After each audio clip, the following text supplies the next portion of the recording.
Então, vamos lá, do livro Amorosidade, a cura da ferida do abandono, lição 6, a aura da amorosidade. Então, a irmã Dufour começa assim: a amorosidade como estado de espírito e conduta de quem sintoniza a frequência do amor, cria o estado interno de coerência e serenidade que se expressa em forma de conduta afetuosa. É fruto de um sólido bem-estar com você mesmo. Pode ser definida como sendo a aplicação da energia deste sentimento, no caso, o sentimento ali de amorosidade. É uma vibração operante com nascentes psíquicas e emocionais. A amorosidade é a atitude, comportamento que resulta desse estado interior rico de afeto. Enquanto resulte de um conjunto de variadas experiências da alma, há 3 caminhos evolutivos principais a serem conquistados para se esculpir a conduta de amorosidade. Aí ele coloca aqui a empatia, a gratidão e a autenticidade. Ele fala muito dessa amorosidade, colocando como sendo uma resultante dessa empatia, gratidão e amorosidade, mas o amor é uma frequência. É uma frequência onde essa frequência, a polaridade, é o ápice do amor e é o ápice do ódio. As duas são frequências, são energias que transformam, cocriam ali na frente. Só que a amorosidade é uma criação construtiva e o ódio é destrutivo. E entre o ápice de um e o ápice do outro, há ali infinitas possibilidades. Aí ali entra ali os 7 pecados capitais, né? O ciúme, o ódio, a luxúria, está ali tudo ali, mas está entre o amor e o ódio. Só que o amor constrói e o ódio constrói também, mas coisas não tão confortáveis. Então, nesse gráfico de altos e baixos, ali você vê onde está a tua frequência e como você está mais próximo do amor ou do ódio. Então, quer dizer, é uma questão de você se posicionar, visualizar e se reciclar, né?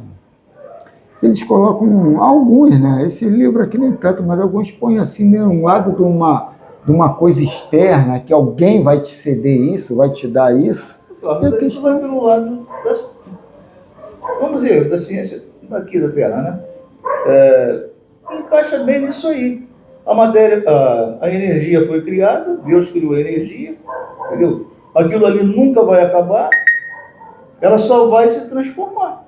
Entendeu? Tu leva do ódio ao amor, do amor ao ódio, mas depende de você. É você que vai movimentar aquilo ali, não é ninguém. Tu tá sentado aí cheio de energia. Tu cima de ele no portão, tu vai transferir essa energia da pessoa que está parada, né, para uma energia de movimento. Mas é a mesma energia que está aí, é que vai te levar lá. Então isso aí não vai acabar. E chega lá, você quer fazer uma outra atividade qualquer, quer orar. A energia que vai sair daqui, né, numa prece e tal, é dessa forma que funciona. É o que... E o legal é que a gente está nessa fase de autodescoberta para você ter o poder de controlar isso. Aí, quer dizer, é nesse poder de controle da tua energia, da tua cocriação, é que tu vai se elevar ao lado angelical. Quando tu tiver esse poder, tu já sai dessa faixa vibratória daqui. Tu já vai para outro patamar que é o autodomínio, que você ali faz o que você quer. Você constrói o que você quer. Até a gente chegar nisso vai demorar muito, é muita lambada, né? Eu falo sempre aqui nas reuniões, que eu sempre falo com ele aqui, né? Isso aí eu já sei, o negócio é botar em prática. Aí complica tudo, aí não.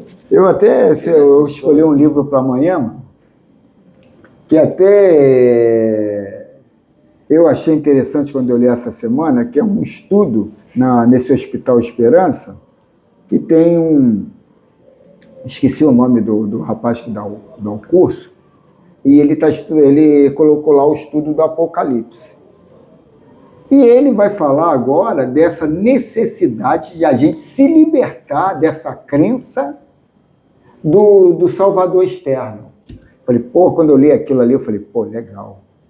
Porque eu vou ler o pessoal que eu falo muito disso, mas aí, de repente, alguns colocam isso aí como particular, não é o ponto de vista do espírita, e sim de outra facção, contrário ao espiritismo. Quando eu li ali, eu falei, legal, vou levar esse domingo essa leitura aqui para a gente ler lá. É pequena, não é tão grande, mas... Não, é para isso mesmo, é desconstruir o que está muito enraizado na maioria, entender que a gente, nessa leitura que a gente está tendo, é um posicionamento novo de autorresponsabilidade. Não adianta agora ficar orando para santo, para Deus, a não ser para te assessorar, te dar suporte, mas é você que define, você que decide. Então, eu achei muito legal, vou ver se eu trago amanhã de manhã. Então, pode ser definida como sendo a aplicação de energia desse sentimento, no caso a amorosidade. É uma vibração operante com nascentes psíquicas e emocionais. A amorosidade é a atitude de comportamento que resulta desse estado interior rico de afeto. Conquanto resulte de um conjunto de variadas experiências da alma, há 3 caminhos evolutivos principais a serem conquistados para se esculpir a conduta de amorosidade: empatia, gratidão e autenticidade. Na faixa vibratória da empatia, as pessoas têm mais disposição de servir e se tornam um repositório de afetividade, nutrindo-se com o prazer da generosidade e alcançando ampla disposição de acolher e entender o seu próximo. No clima da gratidão, encontra-se pessoas com um olhar mais justo, resultado de uma forma de viver harmoniosamente, com a emoção da raiva, de ser capaz de aplicar o perdão nas suas relações como fruto de uma compreensão maior. Então, ele fala aqui da emoção da raiva, mas eu acho que ele não explica o que é essa emoção da raiva. Porque a raiva, ela é explosiva, mas ela não é classificada como poder. Porque a raiva te desequilibra, né? A confiança, sim, ela é classificada como poder. E por quê? Porque você sabe como é que é o processo. Você sabe como é que vai se resultar isso ou aquilo de acordo com a tua escolha, com o teu proceder. É a confiança. E é isso que se coloca aqui estudando a autorresponsabilidade, porque a autorresponsabilidade te deixa antenado para tu entender. Pô, eu não vou entrar naquela ali, vou me desequilibrar, vou discutir, vou perder até a amizade do cara. Uma vez eu tive isso com um cara que eu fui comprar um banner, era ali na esquina, no Corral Falso. Não sei se ainda tem, tinha uma loja ali que fazia banner, uma gráfica. O rapaz está em outro lugar, eu encontrei ele em outro lugar. Aí, uma vez a gente discutindo, ele é evangélico, e aí a gente discutindo, cara, chegou um ponto que a gente falou, vamos parar, que a gente viu que daqui a pouco ia sair no pau os dois. Vamos parar. E eu era o cliente, e ele era o cara que ia fazer o serviço para mim. Quer dizer, ele que tinha que parar, porque o cliente sempre está certo, né? Mas a gente começou a discutir e viu que o negócio isso aí já faz um tempo, bastante tempo. Mas já ia para o outro lado. E por quê? Por causa essa ignorância de estar com o seu dono da verdade, de querer modificar os outros.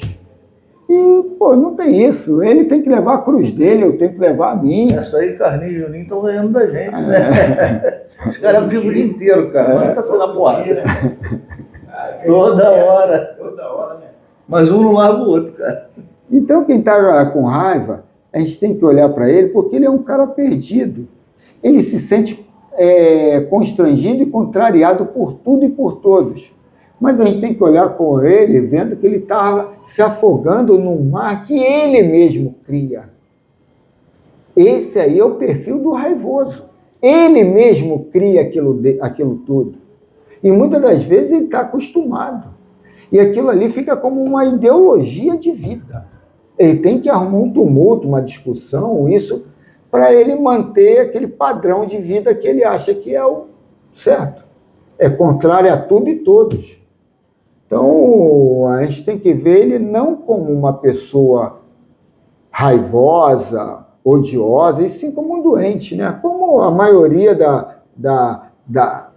dos sentimentos de baixa vibração, a gente tem que ver como esse lado contaminoso, ele está contaminado com aquele perfil, com aquela ideologia de sempre ser o dono da verdade, sempre isso, sempre aquilo, e vai para o lado da discussão. Aí entra a energia, aí entra a frequência, né? Tudo. Mas é aquilo, o amor e o ódio estão na mesma frequência, só que em polaridades diferentes. Aí você tem que ver para onde você vai colocar os teus altos e baixos ali, né? É o orar e vigiar. Cadê? Deixa eu ver onde eu parei. Aqui.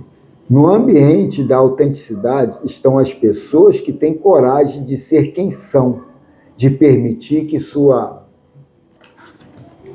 melhor parte se expanda na direção do aprimoramento interior, sem medo de ser ou não amadas pelo que são e pelo que fazem. Pessoas amorosas são definidas emocionalmente. Pessoas amorosas são definidas emocionalmente. Se sentem bem ou mal diante das experiências da vida e não mais ou menos. Têm posturas bem determinadas internamente com relação aos seus sentimentos, resultado de um estado de paz relativa já conquistado.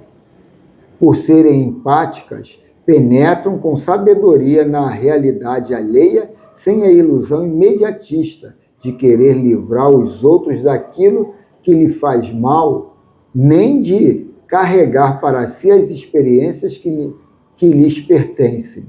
Não se constrangem com as conquistas e merecimentos amealhados pelo seu próximo. Ao contrário, demonstram alegria com seu êxito. Por serem gratas, envolve-se em uma energia sadia de alegria, espontânea e constante positividade diante dos tropeços e das lições do caminho. Então, essa necessidade de gratidão, ela é uma chave, né, que vai trabalhar nossa energia interior e abrir um espaço para mais abundância. Então, por isso que a gente tem que trabalhar muito esse lado nosso e transformar esse hábito de ser grato. E o primeiro passo é massificar mensagens para trocar o nosso arquivo mental.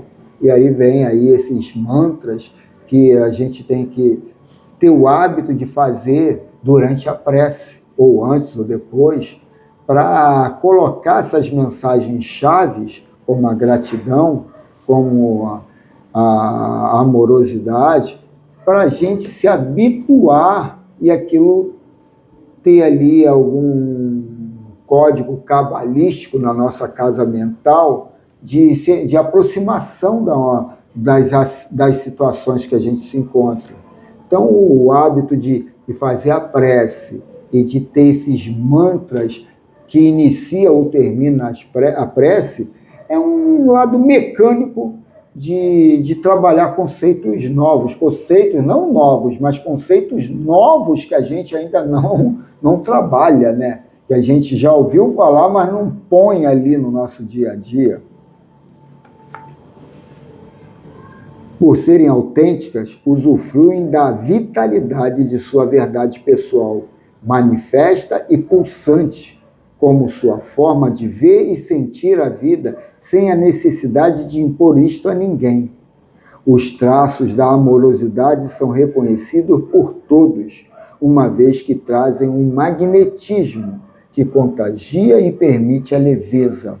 Elas se expressam por meio das palavras que soam bem aos ouvidos, por atos que detêm suavidade nas suas vibrações. Permitem uma amabilidade que encanta, uma docilidade no modo de ser e hábitos gentis. Possuem um humor que dilui ambientes carregados e tem na leveza a marca moral e vibracional que pode representar as pessoas amorosas que trafegam pela vida na faixa da fraternidade legítima, conforme nos traz o Livro dos Espíritos, na questão 886. Aí a pergunta é a seguinte: qual o verdadeiro sentido da palavra caridade, como a entendia Jesus? Benevolência para com todos, indulgência para as imperfeições dos outros, perdão das ofensas. A benevolência incondicional, a imparcialidade no julgamento e o reto entendimento das faltas alheias são estradas de acesso à conduta amorosa, eterna, que se constituem na verdadeira alma da caridade. A amorosidade, a coerência interior e o ego fica submetido à força vibracional do coração. Nela não há a necessidade de ser reacional, de defender-se. A pessoa convicta de seus valores A pessoa convicta de seus valores se torna inabalável aos julgamentos e às ameaças. Por isso, é o que eu falei, a segurança é que faz a gente ter essa classificação de poder. Ele explica aqui, vou até repetir, na amorosidade, a coerência interior e o ego fica submetido à força vibracional do coração. Nela não há necessidade em si a ser reacional, de defender-se. A pessoa convicta de seus valores se torna inabalável aos julgamentos e às ameaças. Por isso mesmo, não são hostis em defesa de si próprias. Não sentem essa necessidade, que é compulsiva na grande maioria das pessoas. Estão de bem consigo, se bastam, se preenchem com o alto amor e são protegidas por essa mesma energia que formam um escudo que as impede de se ferirem ou se desarmonizarem com as demais pessoas. Empáticas, elas se abrem para o outro como são, sem exigências e cobrança. Gratas, elas são portadoras de um humor contagiante e penetrante. Autênticas, elas sabem como se defender e influenciar a verdade no outro. E a irmã Silfo finaliza assim: a formação da áurea que se projeta do estado de amorosidade é a cura do autoabandono. Que assim seja. Então, pedi aí o Valdemir a fazer a prece inicial. Vamos lá. Um farol de todos nós juntos em pensamento, né? Agradecendo a Deus, como sempre fazemos, por mais um encontro de estudo, educação da mediunidade, e possamos assimilar, né, e praticar essas verdades que nos têm chegado e sabemos que são o meio que temos, né, de nos tornarmos mais úteis para nós mesmos, para aqueles que estão junto a gente e ao alcance, né, da sabedoria, da felicidade. Parece tão distante, mas a gente sabe que já é um passo, né, e entendemos o que precisamos fazer.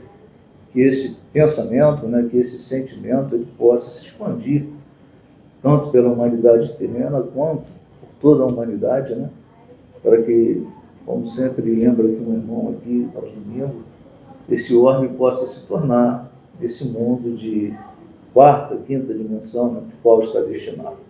Onde houver alguém passando lá por sua prova, sua expiação, que a verdade possa se fazer, que a luz brilhe diante dele, e que a reunião transcorra em paz. Que assim seja.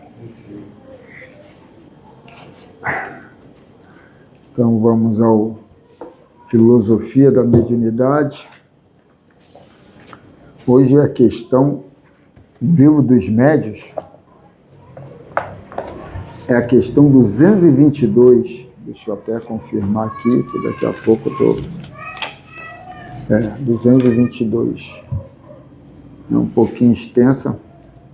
Então, estamos na segunda parte do capítulo 18, dos inconvenientes e perigo da mediunidade. Questão 222. Não é uma pergunta, não, é uma constatação mesmo, não tem nenhum ponto de interrogação aqui.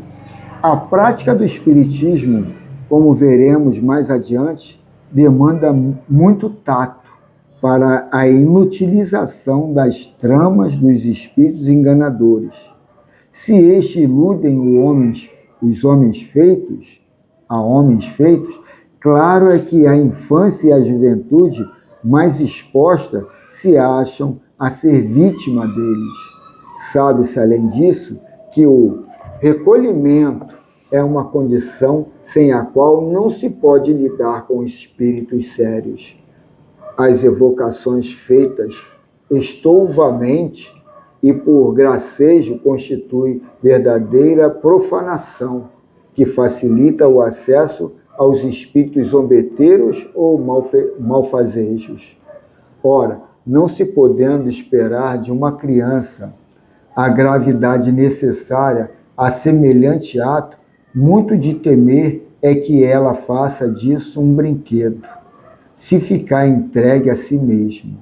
Ainda nas condições mais favoráveis, é de desejar que uma criança dotada de faculdade mediúnica não a exercite, senão sob a vigilância de uma pessoa experiente, que lhe ensine, por exemplo, o respeito devido às almas dos que viveram no mundo. Por aí se vê que a questão de idade está subordinada à circunstância, assim de temperamento como de caráter.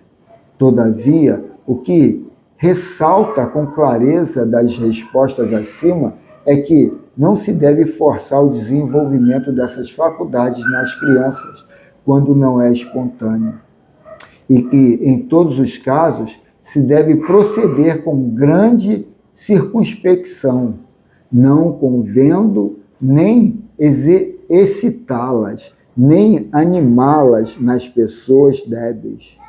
Do seu exercício cumpre afastar, por todos os meios possíveis, as que apresentam sintomas, ainda que mínimos, de excentricidade nas ideias ou de enfraquecimento das faculdades mentais, porquanto, nessas pessoas, a predisposição é evidente para a loucura, que se pode manifestar por feito de qualquer sobreexcitação.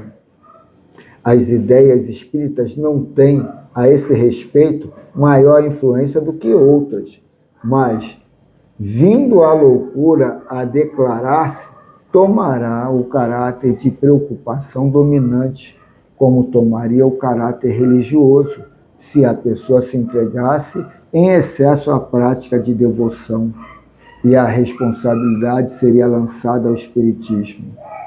O que de melhor se tem a fazer com todo indivíduo que mostre tendência à ideia fixa é dar outra diretriz às suas preocupações, a fim de lhe proporcionar repouso aos órgãos enfraquecidos.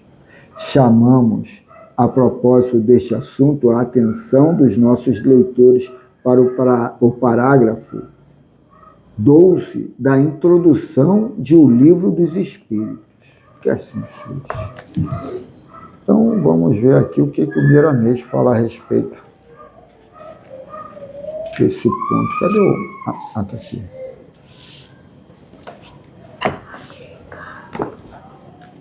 Então, Alexandre, está deixando na ordem isso aí em casa, tá? Não, isso aqui não, eu até jogo fora, porque... Não. É porque eu tenho, isso aí é o que eu baixei. Não, tranquilo, mas deixa, guarda, vê se tu bota numa potinha e vai guardando pra gente. Tá. Deixa por aqui. Esse aqui é o livro que eu perdi. É.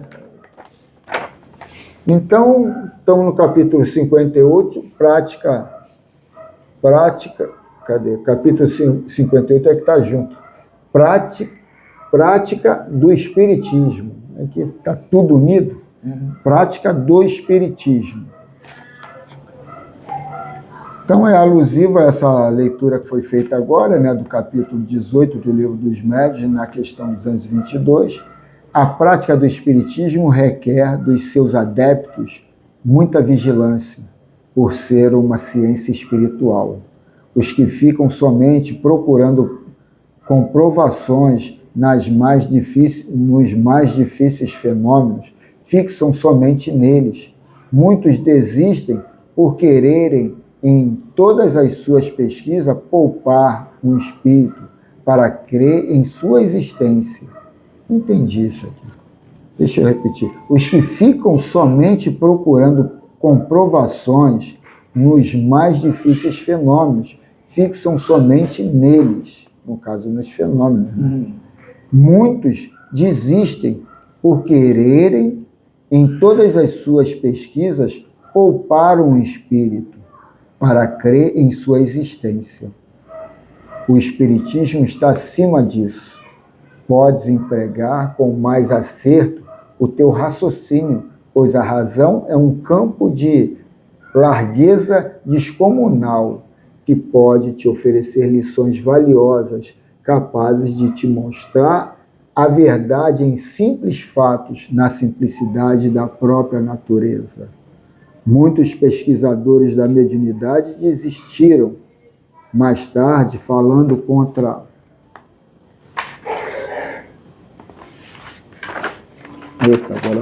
Letra agora pequenininha. Como é que está ali? Como é que eu finalizei? Falando contra ela, por não terem uma base na vida de que as coisas espirituais devem ser pesquisadas na sutileza da mente. Interessante, ó. Por não terem uma base na vida de que as coisas espirituais devem ser pesquisadas na sutileza da mente. O espírito se encontra em outra dimensão de vida. Quando o pesquisador se esquece do amor, da caridade, de reformar seus próprios costumes, ele cai nas malhas de obsessores, espíritos enganadores capazes de o levar à descrença. Notemos que, quando as pessoas que se dizem estudiosas, intelectuais, e começam a observar demais as comunicações e que, por qualquer motivo, estão duvidando das comunicações, é fácil caírem nas mãos dos espíritos brincalhões, por acharem ambiente em suas mentes que correspondem aos seus interesses. A doutrina espírita é coisa muito séria e não deve servir de brincadeira para mentes viciadas por espíritos das mesmas ideias. A seriedade é valor que deve ser qualificado e enraizado na alma. Existe o fanático que acredita em tudo, mas existe o cético que nega tudo, e todos os dois estão ligados por laços que desconhecem.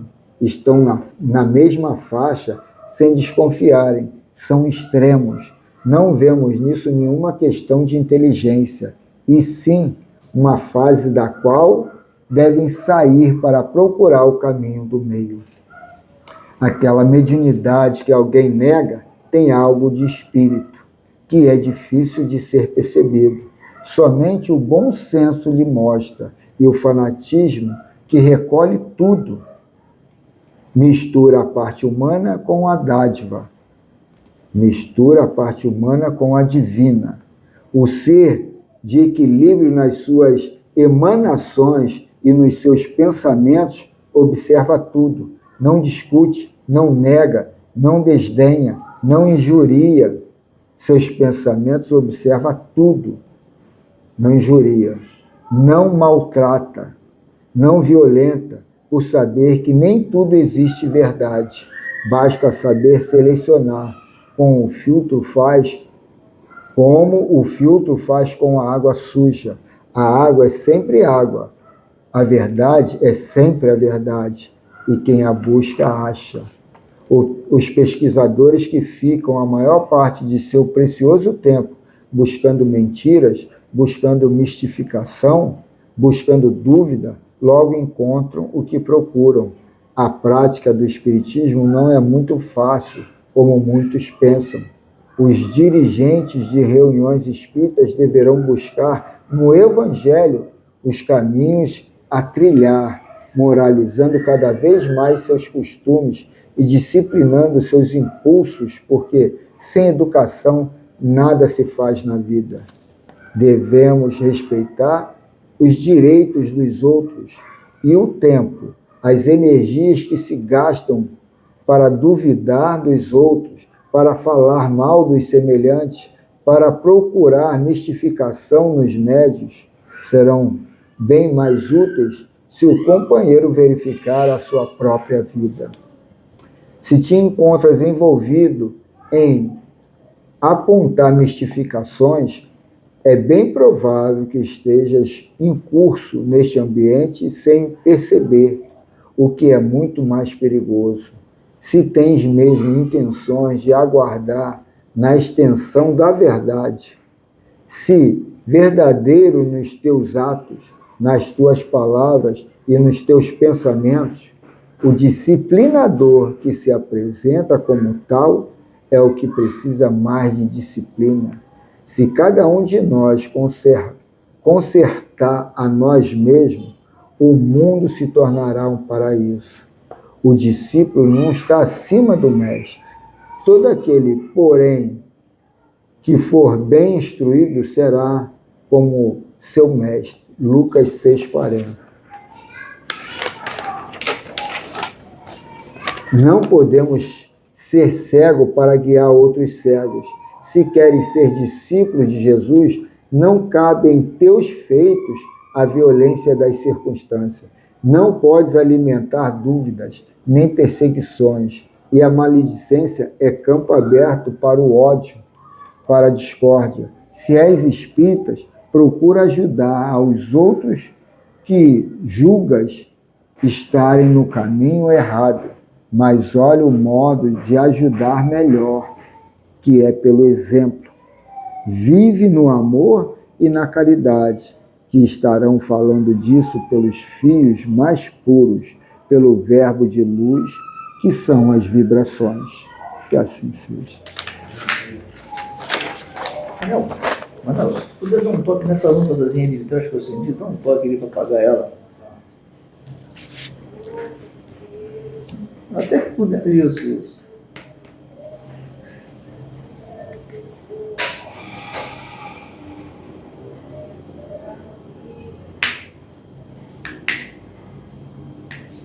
E aí fora, Manel, aí fora mesmo aí, você olhou aí já viu a tomada. Aí, valeu.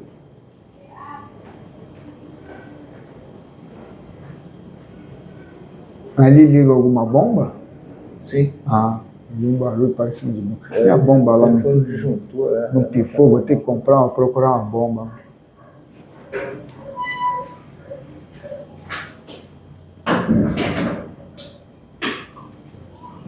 E se apagar de fora também? Eles vão se tocar, lá vão dar muito barulho de criança lá em cima. Aí, valeu.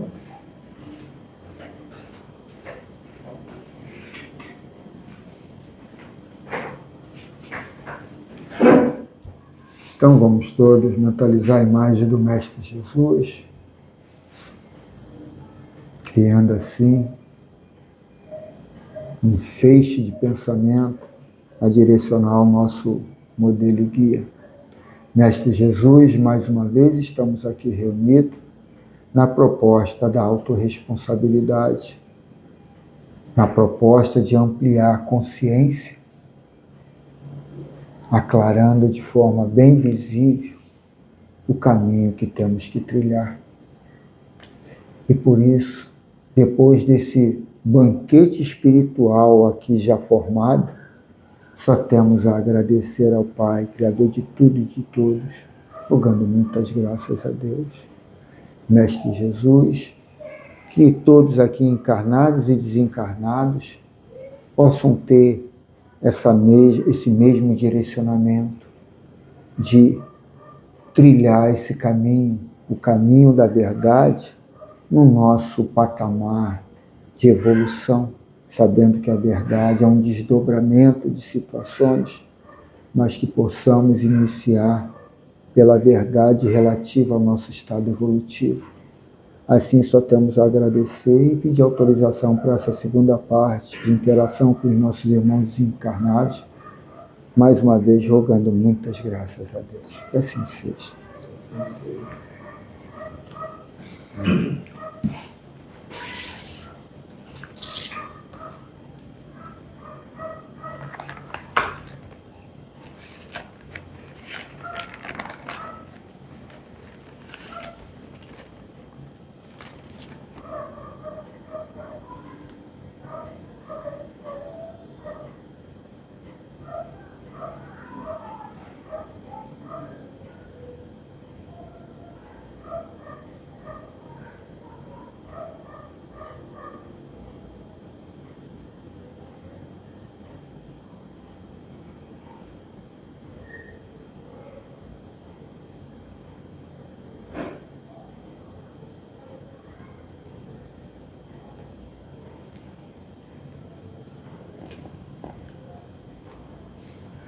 Nossos irmãos, estamos chegando já ao término desse encontro e vamos voltar ao colóquio com o nosso Mestre Jesus.